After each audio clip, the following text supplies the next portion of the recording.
Hello le monde, ici Tom, la nature pour tous, pour un petit blog audio.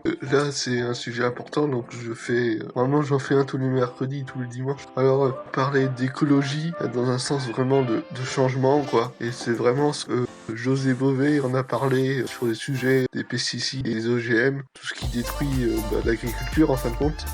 José Bové il a pas mal parlé de ce sujet là, mais comme toujours le français il oublie vite et puis il passe à autre chose. Hein. Pourtant je suis ni trop jeune ni trop vieux, mais pourtant j'ai encore la mémoire de cette époque où José Bové avait été dans un champ de maïs et avait arraché des maïs OGM, avait arraché des plants de maïs, ça je m'en souviens, putain c'était trop. J'ai adoré ce José Bové là, je l'ai adoré. Ah ouais franchement, c'est vraiment une autre époque, une époque où on n'avait pas peur de nos opinions et où on disait ce qu'on avait à dire. Vraiment, moi j'adore cette époque là. Et pourtant je m'en souviens. Ah putain c'était une autre époque, hein, croyez-moi.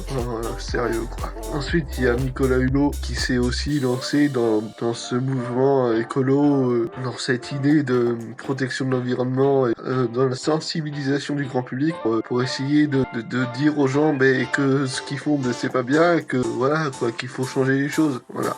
Tout ça pour dire qu'il y a eu beaucoup de choses qui ont été dites, mais bon, comme toujours, elles ont été ignorées. Hein. C'est pour ça que Nicolas Hulot a fait une dernière tentative en politique pour essayer de changer les choses, mais il s'est rendu compte finalement que ça servait à rien. Il se rend pas compte des conséquences que ça va avoir sur le long terme, et ça c'est toujours le même problème quoi. C'est qu'il y a Arthur Bertrand, j'ai regardé quelques-uns de ses films, et c'est vrai que ce qu'il dit c'est intéressant, mais encore une fois c'est vite oublié quoi. Ça veut dire que c'est pas une information qui est, on va dire, et que ses conséquences sont réelles, que vraiment il va y avoir des gros putains de changements écologiques et des grosses tempêtes qui vont nous tomber sur la gueule, et quand un typhon ou une grosse tempête ou n'importe quel autre type de tempête te tombe sur la gueule, et bah tu sens passer généralement, hein.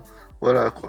Quand t'as ton terrain qui s'effondre et que t'as de la boue jusqu'aux genoux, bah oui, tu t'en rends compte forcément. C'est maintenant qu'il faut se réveiller. 3 ans après, hein, ça fait plus de 10 ans que ces gens-là parlent de ces sujets importants, comme quoi que polluer, consommer, ça sert à rien. Et ben, ça fait plus de 10 ans qu'ils en parlent, ces gens-là. Hein. Voilà, sérieux. Faut arrêter de se foutre de la gueule du monde au bout d'un moment. Voilà. Là, je préfère être honnête parce que comme quoi c'est des sujets importants, comme quoi c'est des sujets qui auront des conséquences sur notre planète, sur notre avenir, sur les générations futures. Et c'est important, quoi.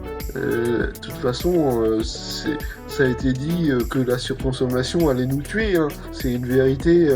Même moi, je participe au problème et j'en suis conscient. L'important, c'est d'en être conscient en fait, qu'on participe au problème en fait. Voilà, en fin de compte, et d'essayer de changer les choses. Par exemple, moi, au lieu de jeter les boîtes, je les réutilise pour mettre d'autres choses dedans, pour mettre des crayons dedans ou pour mettre autre chose. Voilà. L'idée, c'est de contribuer à sa petite échelle et d'essayer de changer les choses petit à petit. Ça, c'est un exemple que moi je fais dans mon quotidien, tout simplement. C'est un petit truc, mais pour moi, c'est clair que ça fait la différence. Voilà. Allez. Et les gens, ils préfèrent se dire que tout ira bien et que rien va se passer, forcément. Voilà. Ouais. Allez. Puis ce monde, paix, amour à tous. C'était un nature pour tous sur ce petit blog audio.